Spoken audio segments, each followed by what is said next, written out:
Hello, it's so great to be amongst people who are dedicating their lives to this issue of preparedness and response. And how we allocate the resources that we have in disasters, how we choose who gets the resources that you work so hard to organize and to deploy, of course, that is going to affect the outcome, who gets those resources. And how you choose kind of where you target them is a question that involves a lot of value judgments and has sort of ethical dimensions. So in New Orleans, for example, in 2005, the levee failures after Hurricane Katrina surrounded this hospital, Memorial Medical Center. And the hospital had critical electrical equipment, where? In its basement, yes. And of course, the city below sea level and vulnerable to flooding. So helicopters did start to arrive, but these helicopters could take maybe 1 or 2 patients at a time. And this hospital had about 250 patients. It had about 2,000 people inside of it, doctors, nurses, staff, and family members. So this question of where do those critical resources go, in this case, the helicopter, if you were in charge of making some of the decisions, how would you begin to make that choice? Who gets on those helicopters first when you know that you're a hospital, a modern hospital that could lose power at any moment? So do you choose, for example, the babies? There was a neonatal intensive care unit, maybe because babies are so vulnerable. So you would want to help them out first, or they rely on a lot of power, which is the resource that you're about to lose in this hospital. Or maybe simply because there could be an ethical argument that children haven't lived as long as other people, and we all sort of deserve as many innings of life as possible. So, or would you perhaps look to help some of the older intensive care unit patients, maybe because they've given so much to society already, or there are people who depend on them. Also, they too need a lot of resources, which will be in short supply if the situation gets worse. Would you perhaps want to help people who could sit up, like these people in these wheelchairs, who could perhaps move more quickly, get to your staging areas more quickly, who perhaps would have a better life expectancy in the long run? So would you want to prioritize some of them first? And then there are all the people who are filling the hallways, the visitors, the people who've come from the neighborhood even seeking help. You had people boating up to this hospital. You had also just the healthcare workers themselves, who will be a critical resource for the recovery. And we talk about how that's the long tail of a disaster. Some of them had chronic health issues. Some of them were very vulnerable. Of course, it was very, very hot in New Orleans in 2005 when this happened in late August.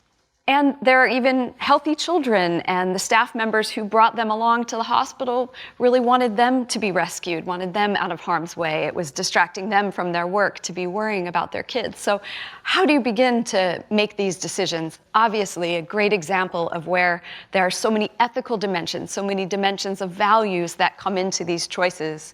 Even the question of who gets to make that choice is one that has ethical dimensions as well.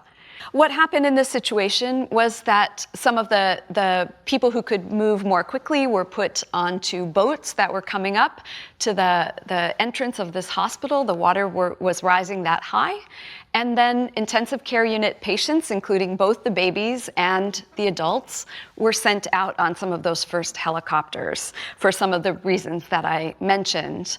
But there was also a very important decision that was made early on, which was not only which patients would go first, but that a category of patients would go last. And these were some of the sickest patients, in fact, patients who had so-called do not resuscitate orders. And so these were the patients who were there when, in fact, the power did fail. And each patient was put through a hole in the machine room wall and had to be carried up flights of steps to the helipad. And so as this was happening, hours were passing, and ultimately the power failed inside of the hospital. And that's when the situation became very dire, as you can imagine. There were staff who were hand pumping oxygen into the lungs of patients who relied on mechanical ventilators. And time was ticking by, and the helicopters, of course, had a whole city to triage and decide who to prioritize. Was it people who were waving, towels off of their rooftops, who might not have water, who might also have chronic conditions at home? Or was it going to be this hospital, which, should be able to shelter in place for a while? But is that realistic when a hospital loses power? There were the boats coming up, and slowly the hospital was beginning to get people out, but it was taking so long. And then there were the patients who were just lying there on the level of the parking garage just below the helipad, waiting and waiting for rescue. Some of these very sick patients with the do not resuscitate orders. And they were getting sicker and sicker. And there were some staff members who concluded that some of them just really didn't have a chance of survival at that point. And then the second decision ended up coming into play, that some people raised this question: could it be okay to hasten their deaths while they were assuming that these patients just could not be rescued and everybody else had to start getting out? And it was, as you can imagine, a very, very controversial question, even in the moment. Obviously, for us here, we're in a comfortable room. It's hard to put ourselves in that place.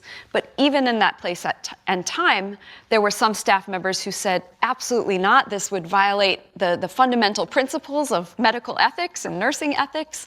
And others who thought that it was the right thing to do at the time. A disturbing photograph, but there were about 24 patients who received a drug combination of morphine and a fast-acting sedative called Versed, one or the other or both, in a very short time period, just a little over a day after the power failed. That's how desperate the circumstances became.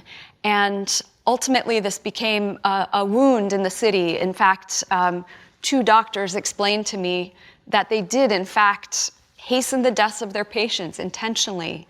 Another doctor and 2 nurses were arrested and accused by the Attorney General of having hastened the deaths of patients like the one you just saw, Emmett Everett, who wasn't even a terminally ill patient, but in fact was very heavy. And the staff told me they thought that he would be very hard to move. So ultimately, there was a press conference, and the Attorney General announced that he had arrested 3 healthcare providers, healthcare professionals, on second-degree murder. And ultimately, a grand jury did not indict these healthcare providers who maintained their innocence, and that was the end of the legal case. However, there's been a long tail, and many people in the preparedness world, many people in the healthcare world know about this story, have grappled with its implications, and certainly have thought a lot since then about how we should think about preparedness. There have been numerous actions. Obviously, the people who are officially in charge of thinking about emergency response, like many of you watching, are the ones who think about this on a day-to-day basis. But we know that, in fact, it's often regular people who preparedness is not their main job, who end up being on the front lines having to make some of these decisions. So there's been a lot of thinking about how to prepare them better for making some of these tough choices about where resources should go in the midst of a crisis when they're limited, like a helicopter landing on a hospital rooftop. So it's included everything from experts at what used to be the Institute of Medicine, now the National Academy of Medicine, gathering, looking at this case, saying, well, we believe that DNR orders, end-of-life preferences, a DNR is do not resuscitate, don't restart my heart if it stops, that shouldn't be used as a triage criterion. First, because it doesn't necessarily predict for somebody who will or won't survive. And second, because it's hard enough to get people to focus on their end-of-life preferences without them thinking that a DNR will be used as a do not rescue. So that was one conclusion. Another, even in the midst of an emergency, that it's never okay to cross that line as a health professional and hasten death. That were two of the conclusions by an expert panel that came together at the Institute of Medicine about 10 years ago to look at this. Other things, preparedness grants for healthcare have included, at some points, the mandate that the localities think about triage and crisis standards of care, and how would they sort of triage, or, well, the word nobody likes to use, ration resources, for example, critical care resources or ventilators in a flu pandemic, when you have way more patients who need that resource than could possibly have access to it. So recognizing that is a question of values as much as it is medicine or preparedness and planning, there have been some efforts around the country to involve the larger public who actually can grapple in quite sophisticated ways with these questions and give feedback to officials so that they can make some decisions in advance about how to think about these very, very difficult and ethics-laden triage issues. These are just some of the things that have come out of, and of course the federal government now requiring through the Centers for Medicare and Medicaid Services some basic minimum standards in disaster preparedness, in emergency management for all healthcare provider subtypes. So these are some of the things that have come out since that experience in Hurricane Katrina that was so searing for the nation in so many ways, including this tragedy at this one hospital. But while this is incredibly tough, life and death kind of stuff, it's very, very hard to think about. In fact, in some ways, thinking about how you marshal resources within a single institution is easier than when you think about what about having to do that across an entire population. In fact, what if the people having medical emergencies were scattered across a flooded county with a population of over 4.5 million people? That is the situation that response officials faced when last year in Harris County, Texas, which contains Houston, when Hurricane Harvey was coming and became Tropical Storm Harvey and just releasing over 1 trillion gallons of water just in that one county. So you had the Emergency Operations Center. And so this question of where are our resources going to go? This was a county that is constantly being hit with flooding disasters. They had had 2 major flooding disasters in the 2 years before Hurricane Harvey, so they had thought about this stuff. And one of the top emergency management officials said to me, our resources, our rescue resources in a flood situation are prioritized for people who are in life-threatening situations. That could mean fast-rising water, or it could mean somebody who has a medical crisis in the midst of a mass emergency, where a lot of people want to get out of their houses, but a relatively smaller proportion, a much smaller proportion, are actually in a life and death situation. So that is a reasonable triage decision. I think we could all agree. Who needs the resources the most? Let's try to marshal them and get them there first, because you don't automatically have everything you need all at once, and certainly they didn't in this case. But was the system set up to accomplish it? So if you are thinking, as you should, about how will I marshal my resources, who do I want to make sure get those resources, the second part of that is you have to think about, is my system set up to accomplish that? And so let's look at one person who was having a medical emergency and kind of go through the steps and see what it would take to get rescued in that situation. So this is Casey Daly, a mother, a 38-year-old mother who had surgery just a few days before Hurricane Harvey.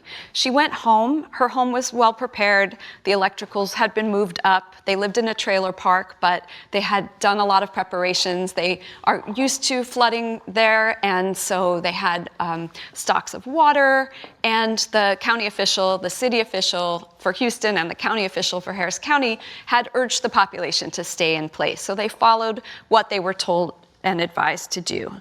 But Casey had been discharged without a critical medicine. She had a hormone-producing tumor removed from her adrenal gland, produced the hormone cortisol, but she was discharged after the tumor was removed without that drug. And so as the floodwaters began to rise, she began to get sick. And this is Casey, mother of 2 children. So kids are in the trailer, she's there, she's getting sick. Floodwaters are rising, and after about a day, her husband says, I better call 911.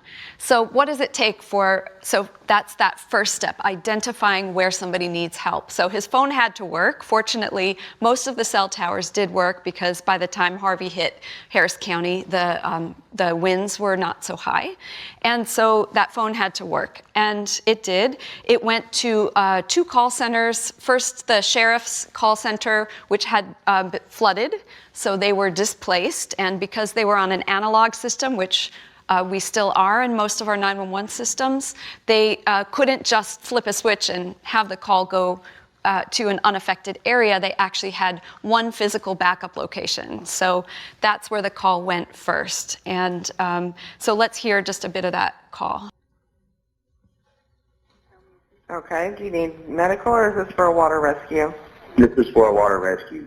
My wife recently had surgery last Wednesday. She had a tumor removed from her left kidney, and she has been very sick. She's been vomiting for the past day and a half constantly, and she's in severe pain.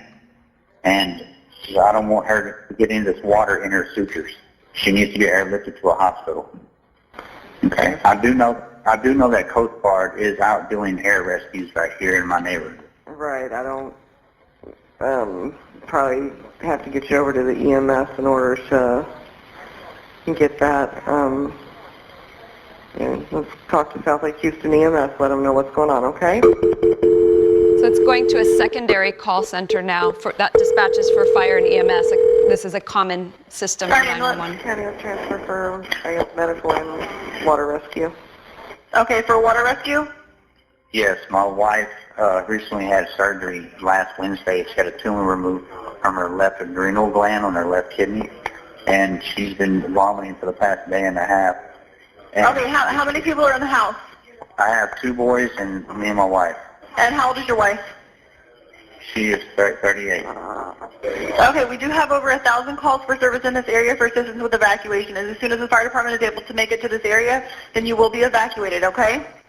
Okay, thank you very much. All right.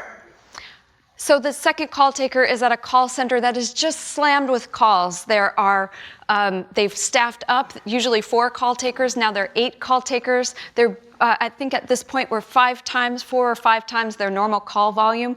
Somebody had come out, one of the leaders had come out to the call floor and told the 911 call takers to stop doing triage, to stop interrogating each caller, to sort of go through the calls and prioritize that as a medical emergency or not. So anybody in a flood area was basically categorized as a water rescue. So she didn't get that crucial information about the gravity of the healthcare situation and dispatched this to the fire department, the local fire department.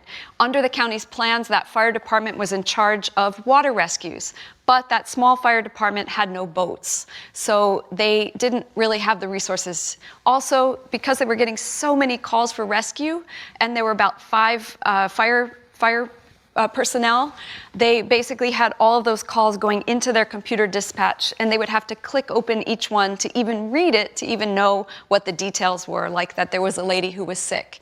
And they were basically focusing on one or another area. They had about a 70 square mile area. Most of it was flooded. So you can imagine that this call did not get prioritized. And that was the situation for about a day. What did he do? What's people's technology of choice now? Social media. So he went on social media, raised the alarm, his family raised the alarm, got on all of these sort of Cajun Navy and other priority lists for boat rescuers. Our systems could not sort of take in disaster calls for rescue off of social media. So that was another thing, this ability to identify who the people are who need the help the most. Can you actually do it? Can your systems do it? So it was about a full day later by the time that he got through to 911 after 4 calls. Finally, it was classified as a medical emergency. It was dispatched to the local EMS station, one of which it had two stations. One was flooded, the other looked like this. And they basically, medical was, ESF 8 was separate from rescue ESF 9.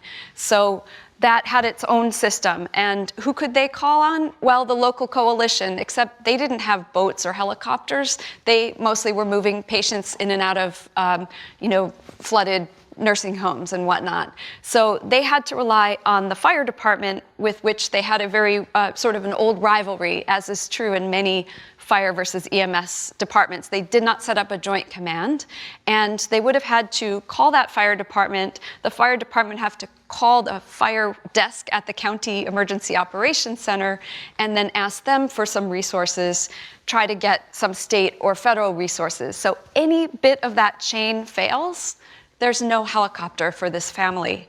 Well, and that's the EMS, and this is sort of the situation that they faced in their area. So what did he do? He was looking out the door. He heard a helicopter. This is his neighbor, and there was a helicopter that came for his neighbor. And so he ran up to the rooftop and tried to flag down this helicopter to say, my wife needs help. And that helicopter actually sort of seemed to hover above his house, his trailer, and then kept going. And he only found out later, how did this lady who needed dialysis, how did she get the helicopter? She actually had her husband, the owner of the trailer, he knew somebody who had a good relationship with a U.S. congressman and called the congressman, and an intern in the congressman's office had a federal official's phone number, arranged for this helicopter rescue. So that was the unofficial system working in a more efficient way for somebody who needed rescue than the official system that was in place to try to prioritize people who had medical problems. So long story short, what happened was that the unofficial system was what helped. The local EMS called, said, we got you on our list, we have no way to get to you, look out for any boat. And the husband of this lady, he saw a boat trolling past, he burst out the door, called for help. 3 boats, this is one of them, got them onto a channel, onto a flooded bayou, to a place where they knew that they had launched that morning, where some state Texas Department of Transportation dump trucks that had been just in time trained to go through high water had been waiting for hours for somebody to help. By that day, the waters had started going down, and in fact, very few people wanted rescue anymore.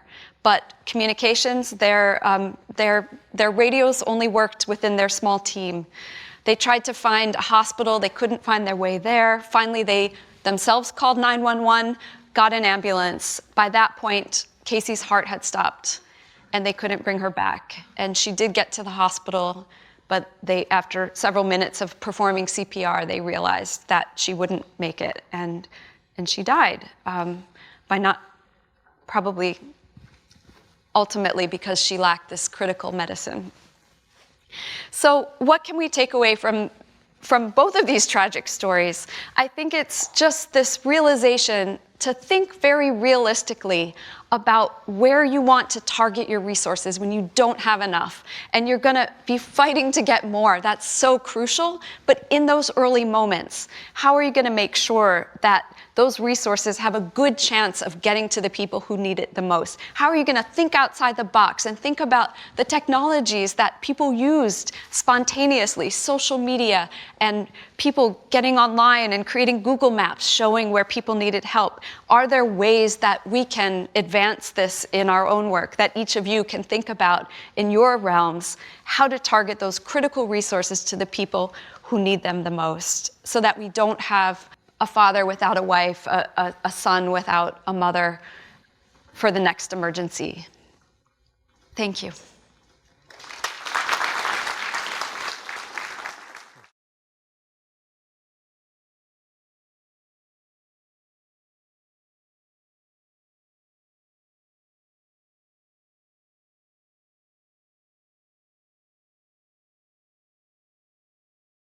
When we think about medical operations and sheltering, and there's been some effort to make sure that the drugstores can come and be a part of that, and certainly that was the case at the George R. Brown Convention Centers. One of the chain drugstores showed up, but and there was federal efforts to make sure that there would be reimbursements for those meds, and so that they could be given out. The supply could be given, I think, a 30-day supply, if I'm remembering correctly. But there are issues. They only perhaps had a limited pharmacy, and I'm not sure if they had all of the drugs that they needed. And we're also dealing very much with drug shortages, and that's a whole other issue that involves triage and prioritization. But I think you're absolutely right. Certainly in those shelters, people would show up, people who either have chronic mental illness, who didn't have their meds with them and needed them, or people who had exacerbations of mental health issues because of the stressful situation. So this is definitely, in my experience as somebody reporting on these disasters, is a critical issue that there's only now starting to be more awareness about. So thank you for raising it.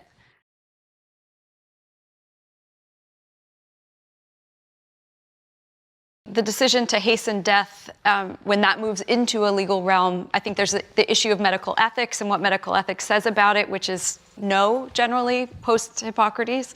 But also, there's the legal aspect. So, of course, the prosecutors were uncomfortable because they were applying law to a very extreme situation, and they had prosecutorial discretion. They can always decide whether or not to bring charges in a case like that. And certainly the grand jury seemed to have a lot of sympathy for the health professionals.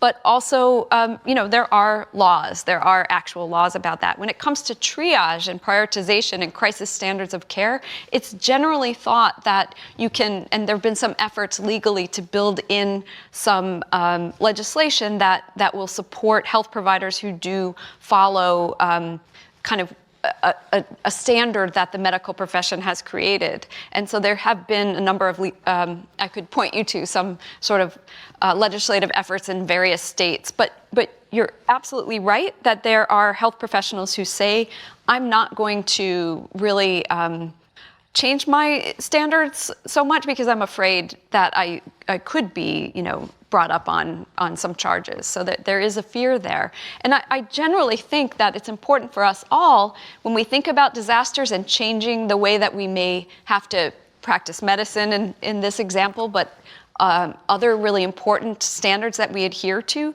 always aim for the highest achievable standard of care rather than immediately galloping to the lower standard of care, because often you can be creative and find ways around some of the problems.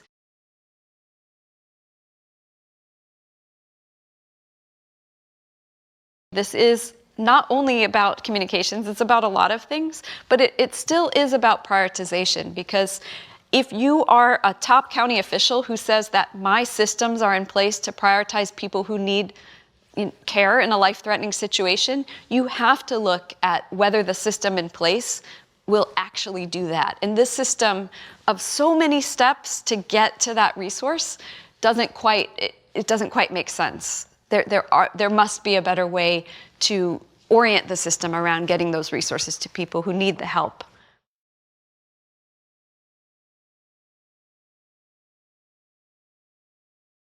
It is critical. It is that link. And it's interesting, at some point, realizing how overwhelmed 911 was, the Coast Guard released their phone numbers to their local command to do their own triage. They started paper and pencil at first, writing down the names of people who were calling them directly for helicopters.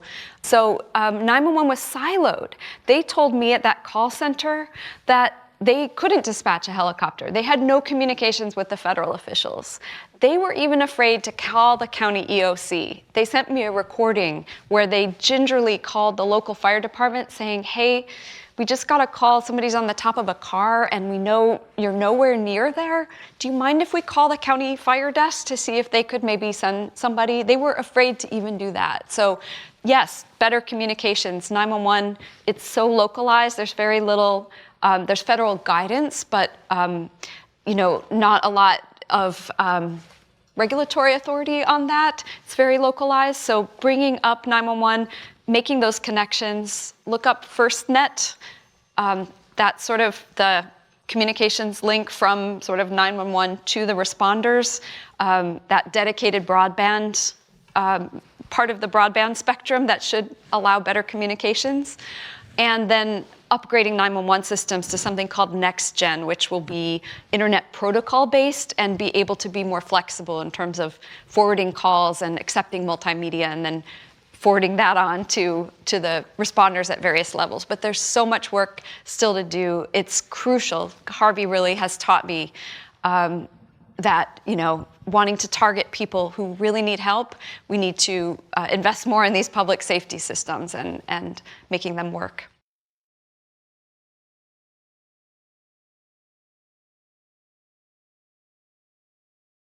I think it's a discussion we all have a stake in, right? Any of us could need healthcare in a disaster, and so the broader the conversations around this, the better. And what we've learned in the last decade is that the public can handle it. And in fact, I would argue, of course, I'm biased being in journalism and writing, I want to say we should be as transparent as possible because you need the public as your partner in one of these situations. They need to understand what the likely scenarios will be. And people can wrap their heads around that, and they can make some really good, very sort of ethically sophisticated choices, and we need to listen to them. It's, those of us who are in this room probably have a certain set of ways of looking at the world that may be very different from broader segments of the communities where we come from.